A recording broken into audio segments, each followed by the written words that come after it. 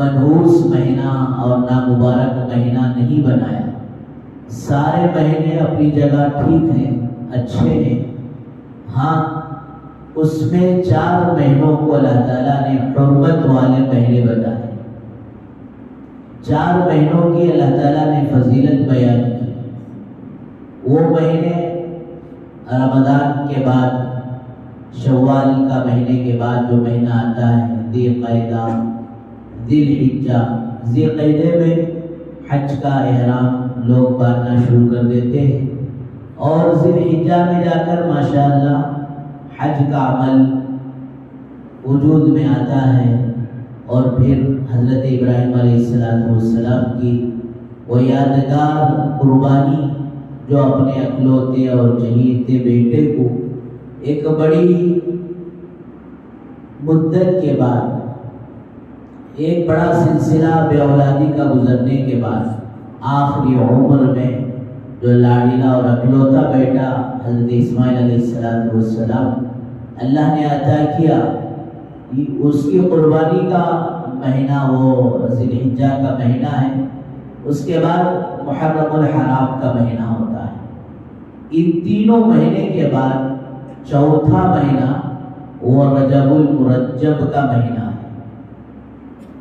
حضرات علماء و مفسرین فرماتے ہیں کہ ان 4 مہینوں میں ایمان والا جو عبادت کرتا ہے، اللہ تعالیٰ ان مہینوں میں اس کے عبادت کے اجر کو بڑھا دیتے ہیں۔ اس لیے ماشاءاللہ یہ رجب کا مہینہ ہے، تو ہمیں چاہیے کہ رمضان کا استقبال، رمضان کا جذبہ، رمضان مبارک کا شوق، اور پھر اس مہینے کے عبادت کا ولولہ، اور اس مہینے میں کیے جانے والے عبادات، دعا و ذکر ابھی سے ماشاءاللہ ہمارے دل میں ایک جذبہ اور شوق ولولہ پیدا ہو جائے۔ بہرحال اس مہینے کے چند اعمال ہیں۔ ایک عمل تو یہ ہے ایمان والے کو کہ جب بھی ماشاءاللہ چاند مہینہ ختم ہوتا ہے تو چاند دیکھنے کی کوشش کی جائے۔ ہمارا مزاج تو یہ ہو گیا کہ جو بھی دیکھو، کہاں دیکھو، بولنے کی ضرورت نہیں، سب ماشاءاللہ اس کے اندر ہوشیار جانا، کہاں دیکھو، موبائل پہ دیکھو، یوٹیوب پہ دیکھو۔ ایسا نہیں ہے، بلکہ چاند دیکھنا، اپنے آنکھوں سے چاند دیکھنے کی کوشش کرے۔ اللہ کے نبی صلی اللہ علیہ وسلم کی یہ سنت مبارکہ رہی کہ ہر مہینے کے ختم پر آپ چاند دیکھا کرتے تھے، اور چاند دیکھ کر ماشاءاللہ دعا پڑھتے تھے۔ یہ دوسرا عمل ہے کہ چاند دیکھو۔ اردو کے مہینے میں چاند کبھی 29 کو، کبھی 30 کو، اس طرح انگریزی مہینہ کبھی 30 اور کبھی 30 پر 1 کا ہوتا ہے، اور پھر یہ مہینہ فروری کا اور ڈسکاؤنٹ ہو کر 28 کا ہو جاتا ہے۔ لیکن عربی مہینے میں کبھی چاند 29 کا، کبھی 30 کا ہوتا ہے۔ 29 کے آخر کو چاند دیکھنے کی کوشش کرو، اور پھر اس کے بعد آپ جب بھی چاند دیکھتے تو دعا فرماتے، اللہم بارک لہ علینا بالایمان بالیمن والایمان والسلامتی والاسلام ربی وربک اللہ۔ کتنی پیاری دعا ہے۔ اے اللہ، یہ جو چاند ہم پر آج طلوع ہو رہا ہے، اس چاند کو ہمارے حق میں یہ ایمان والا، سلامتی والا اور پھر اسلام والا بنا دے۔ پھر آخر میں آپ نے جو 2 الفاظ جو کہے ہیں، ربی و ربک اللہ، ربی و ربک اللہ، آپ دعا میں توحید کی تعریف دے رہے ہیں، بلکہ آپ کی ساری زندگی اللہ کی بڑائی کی طرف، اللہ کی وحدانیت کی طرف، اللہ کی ربوبیت کی طرف بلاتے بلاتے گزری ہے۔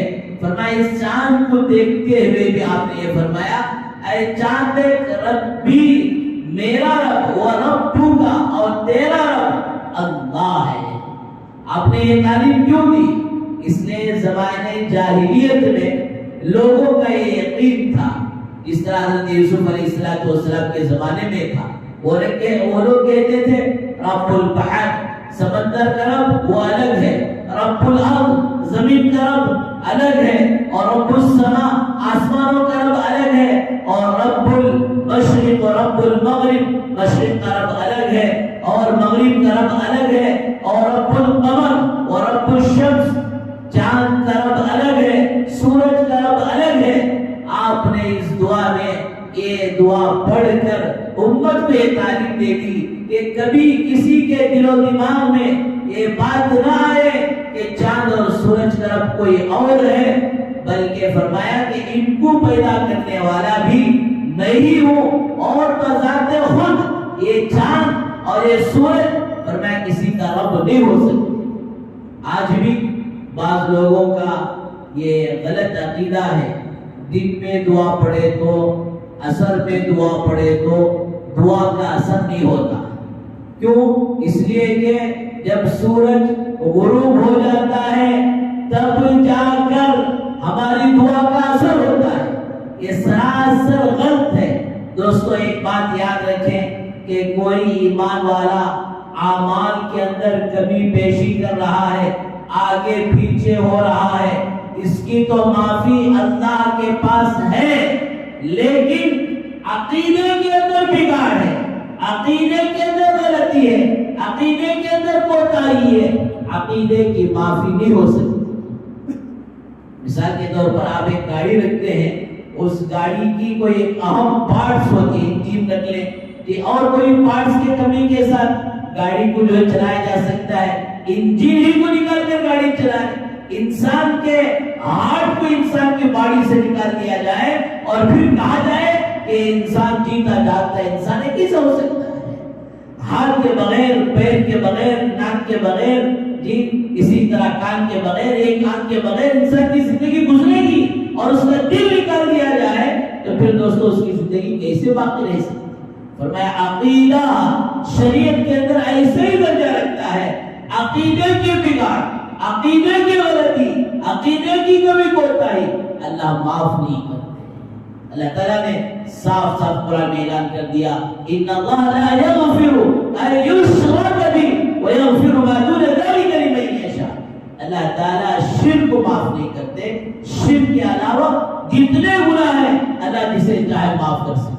تو یہ سورج کے ڈوبتے وقت سورج کے اندر ایک تاثیر ہے کہ ڈوبتے ڈوبتے جو ہے ہماری دعا میں، ہماری دوا میں، ہمارے فلاں کام میں کام کر دے گا۔ تو دوستو یہ گویا اللہ کی ذات کے ساتھ شریک کر رہے ہیں۔ اللہ ہم سب کی پوری امت کی حفاظت فرمائے۔ بہرحال آپ نے کہا ربی، اے چاند میرا بنانے والا اور میرا خالق و مالک اللہ ہے، اور تیرا رب بھی تجھے پیدا کرنے والا اور تجھے نکالنے والا اور تجھے غروب کرنے والا، یہ بھی میرے اللہ ہی کے کرنے پر ہوتا ہے۔ نہ تو اپنی مرضی سے نکل سکتا ہے، نہ تو اپنی مرضی سے ڈوب سکتا ہے۔ ہاں ایک دن وہ آئے گا کہ سورج مشرق سے نکل رہا ہے، مغرب میں ڈوب رہا ہے، لیکن قیامت کا وہ ہولناک دن، قیامت کا وہ زلزلہ جب قائم ہوگا تو دوستو سورج اپنی جگہ سے نکلے گا اور پھر ہمارے سروں پر درمیان میں آئے گا، لیکن اس دن مغرب میں جا کر ڈوبنے کے بجائے دوبارہ مشرق کی طرف جائے گا۔ اسی دن قیامت کا دن ہوگا۔ یا ایھا الناس اتقوا ربکم ان زلزلۃ الساعۃ شیء عظیم۔ اے لوگو اللہ سے ڈرتے رہو۔ یا ایھا الناس اتقوا ربکم، اس کے ہاتھ میں سب کچھ ہے۔ ان زلزلۃ الساعۃ، یقیناً وہ زلزلے کی گھڑی بڑی خطرناک گھڑی ہوگی۔ یوم ترونها تذهل كل مرضعة عما أرضعت وتضع كل ذات حمل حملها وترى الناس سكارى وما هم بسكارى ولكن عذاب الله شديد۔ ایسا بھیانک دن کہ ماں کی اپنے بچوں سے بے حد محبت کرتی ہے، بے انتہا محبت کرتی ہے۔ ہر ایک کی محبت دنیا میں کسی غرض سے کی وجہ سے ہوتی ہے، لیکن ماں کی محبت اپنے بچوں سے بے غرض ہوتی ہے۔ شریف بچے سے بھی وہی وہ محبت کرتی ہے، شریف سے بھی وہی وہ محبت کرتی ہے، مالدار بچے سے بھی وہی محبت کرتی ہے، غریب سے بھی ویسے ہی محبت کرتی ہے۔ لیکن فرمایا دودھ پلاتی ماں اس قیامت کے زلزلے کو سن کر دوستو اپنے بچے کو بھول جائے۔ حمل ایک عجیب و غریب عورت کے لیے امتحان کا مرحلہ ہوتا ہے، گویا وہ موت کے منہ میں جا کر دوبارہ واپس آتی ہے اور کتنی تکلیفیں سہتی ہے۔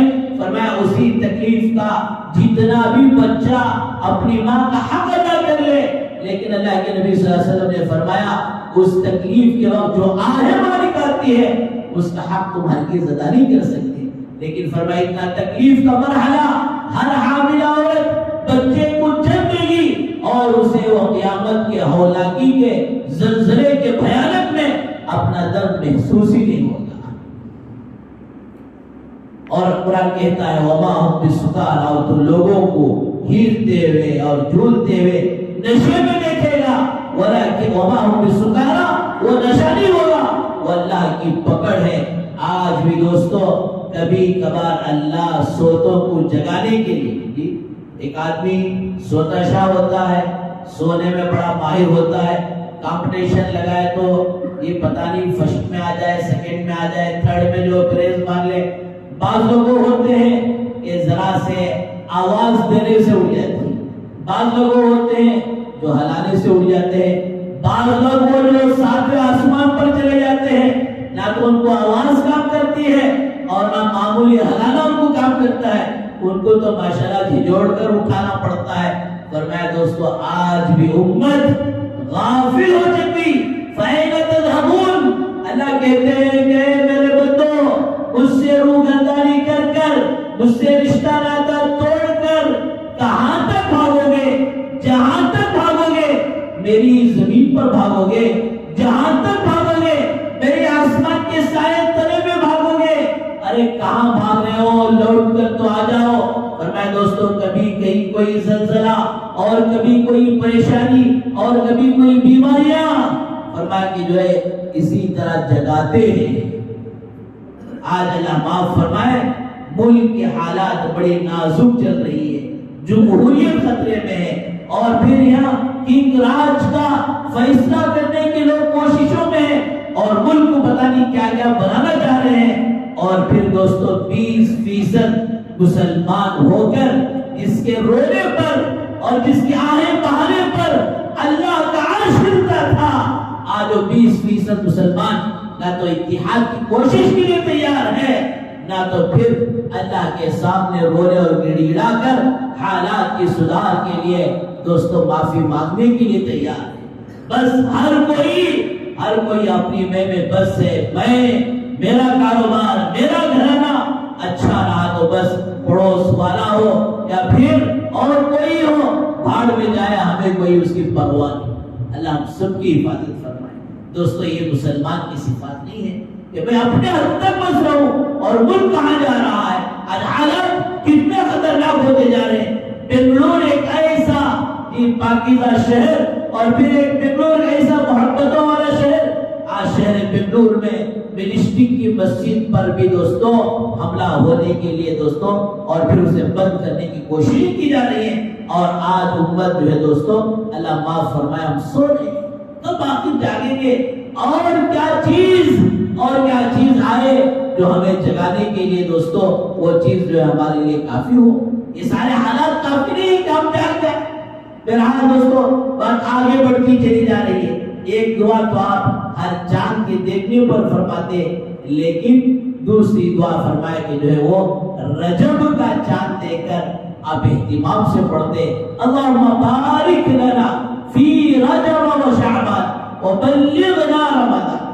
اے اللہ ہمیں رجب کے مہینے میں اور شعبان کے مہینے میں، یہ 2 مہینوں میں اے اللہ ہماری زندگیوں میں برکت نصیب فرما، اور پھر ہماری زندگیوں کو رمضان کے ماہ مقدس تک، رمضان المبارک کے بابرکت مہینے تک اے اللہ ہمیں وہاں تک پہنچا دے۔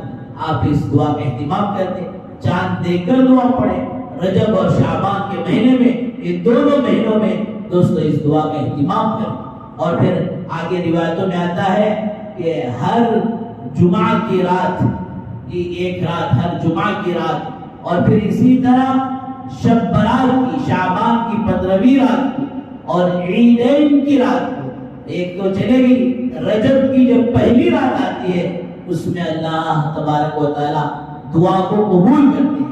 تو رجب کا مہینہ آتا ہے تو دوستو یہ چند اعمال سرکار دو عالم صلی اللہ علیہ وسلم نے حدیث مبارکہ میں بتایا ہے. حضرت عبداللہ بن عمر رضی اللہ عنہ راوی ہے کہ ان راتوں میں دعاؤں کا اہتمام کیا جائے کہ اللہ تبارک و تعالی ان راتوں کی دعاؤں کو رد نہیں کرتے. اور پھر دوستو اس کے علاوہ حضرات صحابہ کرام رضی اللہ عنہ مجمعین کا یہ معمول تھا، یہ عمل تھا کہ جیسے ہی رجب کا مہینہ آ جاتا تو فوراً یہ اپنی زندگی کو قرآن سے بہت قریب کر لیتے، قرآن کی تلاوت کا بہت اہتمام کرتے. ایسی بات نہیں تھی کہ رجب کے علاوہ اور مہینے شوال سے لے کر جمادی الثانی تک یہ قرآن نہیں پڑھتے تھے، ایسا نہیں تھا، بلکہ صحابہ کی زندگی تو وہ چلتا پھرتا قرآن کی زندگیاں تھی. قرآن کی زندگی کا مقصد تھا. لکھنے والوں نے یہاں تک لکھا ہے کہ اگر کوئی اس زمانے میں مدینے کے گلیوں میں تہجد کے وقت گزرے تو فرمایا ہر گھر سے قرآن مجید کی تلاوت کی آواز آیا کرتی تھی. گھر کے بڑے، گھر کے بوڑھے، گھر کے بچے، ہر کوئی تہجد کے وقت دوستو قرآن مجید پڑھ رہے ہیں. ایسا معلوم ہوتا تھا اس زمانے کی گلیوں میں کوئی گزرے تو ایسا محسوس ہوتا وہ زندوں کی گلیاں ہیں، اور آج ہمارے گلیوں سے کوئی گزرے ایسا محسوس ہوگا گلی سے نہیں قبرستان سے مردوں کی گلیوں میں گزر رہے ہیں. اللہ حفاظت فرمائے. رجب کا مہینہ آتا، صحابہ کا شوق قرآن کریم سے بڑھ جاتا. ایک صحابیہ کے مطابق لکھا ہے کہ پڑوس کے گھر میں آئی اور کہا دیکھو مہمان آئے ہیں اور آپ کا جو تندور ہے جس میں روٹیاں بنائی جاتی ہیں، بہن اجازت دے تو میں جو ہے روٹیاں بنا لیتا. بولے اجازت ہے بنا لے. آٹا کلا کر لائے تھے اور روٹیاں جو ہے بنا لی. روٹیاں بنانے کے بعد اسے ایک ٹوکرے میں جمع کی اور اپنے سر پر رکھ کے وہ صحابیہ کہتے ہیں بہن تمہارا شکریہ ہے، اللہ آپ کو جزائے خیر دے، آپ نے روٹیاں بنانے کی اجازت دی. الحمدللہ میں نے روٹیاں بھی بنا لی اور سورہ بقرہ بھی میں نے تلاوت کر لی. بہن پیدا روٹیاں بناتے وہ صحابیات دوستو فرمایا اللہ کا کلام پڑھا کرتے. حضرت فاطمہ رضی اللہ عنہا کا قصہ بڑا مشہور و معروف ہے کہ سردی کی لمبی رات، گرمی کے دن آتے ہیں دن لمبا ہوتا ہے، رات چھوٹی ہوتی ہے، اور سردی کے دن آتے ہیں تو دن چھوٹا ہوتا ہے اور رات دوستوں بڑی لمبی ہوتی ہے. جب دارالعلوم میں پڑھنے کے لیے گئے تو 5:30 بجے مغرب، 7 سوا 7 بجے عشاء، فجر کی نماز 6:50 پر سو کو دیکھتے کو سلام پڑھتا تھا. عربی آخر کب جو ہے اجالا ہوتا، سوتے وہ تھک رہے. فرمایا اب تو وہاں عرب میں اور زیادہ لمبی ہوتی ہے، لیکن عشاء کی نماز کے بعد فارغ ہوتی ہیں ضروریات سے، اس کے بعد رکعت باندھ کر نماز پڑھتی ہے. پڑھتے جب سلام پھیرتی ہے تو مؤذن حضرت بلال آزان دے رہے ہیں، فوراً شکوا کرتی ہے اللہ یہ کیسی رات ہے، مجھے ساتھ ہی نہیں دیتی، صرف 2 رکعت پر پوری رات ختم ہو گئی. اور آج اللہ معاف فرمائے ہماری گھر کی عورتوں کو یہ گلا شکوا ہے، ہمیں کام کاج سے فرصت نہیں ملتی کہ ہم نماز پڑھیں. ان کو شکوا تھا کہ اور موقع ملتا تو اور عبادت ہوتی اور آخرت کی کمائی ہوتی. بہرحال بزرگوں دوستو رجب کا یہ مہینہ فرمایا کہ جو ہے اللہ کے کلام کو سینے سے لگانے کا، جو غفلت اب 8 مہینوں تک رہی، اب دوستو وہ غفلت ان مہینوں میں یہ 3 مہینوں میں نہ رہے، 9 مہینوں میں جو رہی یہ 3 مہینوں میں نہ رہے. اس لیے حضرات صحابہ کا یہ معمول رجب آتے ہی قرآن مجید کی تلاوت میں کثرت ہو جائے. اور پھر اللہ کا وہ کلام وَنُنَزِّلُ مِنَ الْقُرْآنِ مَا هُوَ شِفَاء کہ ہم نے اے محبوب آپ پر وہ قرآن اتارا ہے جس میں شفا ہے، وہ ہدی اور ہدایت ہے، وہ رحمہ اور پھر رحمت ہے کس کے لیے؟ للمنافقین للکافرین نہیں۔ وَنُنَزِّلُ مِنَ الْقُرْآنِ مَا هُوَ شِفَاءٌ وَرَحْمَةٌ لِلْمُؤْمِنِينَ، یہ مومنین کے لیے شفا ہے۔ اور دوستو، جس کے پاس اللہ کا کلام ہے، جس کے پاس سب کچھ ہے، آج وہی مسلمان کی مارے جو ہے دھکے کھا رہا ہے، اور وہی مسلمان آج پریشان ہے، جس کے ایک کلام، جس کے کلام میں اور جس کی ایک صورت میں اللہ تعالیٰ نے عجیب و غریب تاثیر رکھی ہے۔ سورہ یاسین فرمایا دوستو، ایک صبح میں کوئی پڑھ لیتا ہے، شام تک اس کی ضرورت اللہ پوری کرتے ہیں۔ پھر فرمایا روایتوں میں آتا ہے کہ سورہ یاسین ایک مرتبہ پڑھے گا کہ ایک روایت کے مطابق 10 قرآنوں کا ثواب ملے گا، ایک روایت کے مطابق 25 قرآن کا ثواب ملے گا۔ اور فرمایا کہ کوئی مر رہا ہے تو اس وقت کوئی وہاں پر بیٹھے لوگ سورہ یاسین پڑھ رہے ہیں، اسی طرح خود مرنے والا جو ہے سورہ یاسین پڑھ رہا ہے، تو اس وقت وہاں موت کا فرشتہ آ کر واپس لے جاتا ہے اور جا کر اللہ سے کہتا ہے، اللہ سورہ یاسین کے جتنے فرشتے ہیں اس آدمی کو گھیر لیے ہیں، اب میں کہاں سے جا کر روح نکالوں؟ اللہ پھر رضوان کو بھیجتے ہیں، ایک فرشتے کو بھیجتے ہیں، جو جنت کا داروغہ ہوتا ہے وہ آ کر کہتا ہے، ارے جنت کا داروغہ ہوں میں، معلوم بھی ہے اللہ نے تیرے لیے کیا کیا بنایا ہے، کیسے وہاں کی نہریں ہیں، کیسے وہاں کے پھل ہیں، کیسے وہاں کے پھول ہیں، وہاں کیسے حوریں ہیں، وہاں کیسے جو باغات ہیں اور وہاں کیسے محلات ہیں، وہ ساری جنت کی تعریف سناتے کہتا ہے وہ اللہ کے بندے چل اللہ تیرے انتظار میں ہے۔ یہ کہتا ہے تو دوستو اس کی روح پھڑک کر نکل جاتی ہے۔ فرمایا سورہ یاسین کے اندر اللہ تعالیٰ نے ایسے فضائل رکھے ہیں کہ فرمایا کوئی پریشانی ہو سورہ تغابن پڑھو، تمہارا لا علاج مرض بھی اس کی برکت سے اللہ تعالیٰ شفا دے دیں گے۔ اور عروض القرآن سورہ رحمان پڑھو، اللہ تعالیٰ نے اس کے اندر شفا رکھا ہے۔ اور یہ سب بھی نہیں آتے تو سورہ فاتحہ اس کا اہتمام کرو، سورہ فاتحہ کی برکت سے اللہ بیماریوں سے نجات دیتے ہیں۔ شاید میں نے اس سے پہلے بھی سنایا تھا کہ فجر کی سنت پڑھ کر اور پھر فجر کے فرض نماز کے درمیان، اس درمیانی وقت میں سورہ فاتحہ 40 پر 1 مرتبہ روزانہ پڑھنے کے عادی بن گئے تو اس کی برکت سے اللہ تعالیٰ پریشانیوں اور مصیبتوں سے روایتوں میں آتا ہے سورہ آیت الکرسی ہر فرض نماز کے بعد پڑھنے کا اہتمام کرو، تمہارے اور جنت کے درمیان اگر کوئی آڑ ہے، کوئی آڑ چیز ہے، وہ صرف موت ہے، جیسے ہی تم مرے تمہارے لیے جنت کا دروازہ کھل جائے گا۔ اور فرمایا جب ہر فرض نماز کے بعد اور جن نمازوں میں سنت و نوافل ہیں ان نمازوں میں سنت و نوافل کے بعد اور پھر جن نمازوں میں فجر میں اور پھر عصر میں اب یہاں کوئی سنت نہیں ہے تو اس وقت سورہ فلق اور سورہ ناس پڑھنے کا اہتمام کرو، اس سے حاسدین سے حفاظت ہو۔ آج اللہ حفاظت فرمائے امت مسلمہ پر طرح طرح کا حسد باطل قوموں کی طرف سے ہو رہا ہے۔ دوستو ایسے موقع پر ضروری ہے کہ ہم اللہ کے کلام کو سینے سے لگائیں اور پھر پورا قرآن مجید کے اندر جو خاص خاص صورتیں فضیلتوں والی صورتیں ہیں ان صورتوں کا پڑھنے کا خاص اہتمام کریں، اس کی برکت سے اللہ دنیا کی پریشانیوں سے نجات دیں گے۔ پھر آپ کا پڑھا ہوا ایک ایک حرف نام اعمال میں 10 نیکی بن کر وہ لکھتا چلے، فرشتے لکھتے چلے جائیں گے۔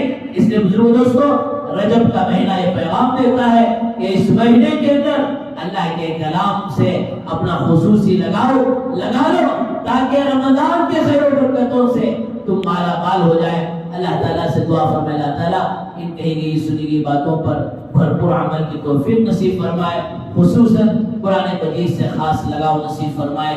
وآخر دعوانا الحمدللہ رب العالمین۔ جو حضرات سے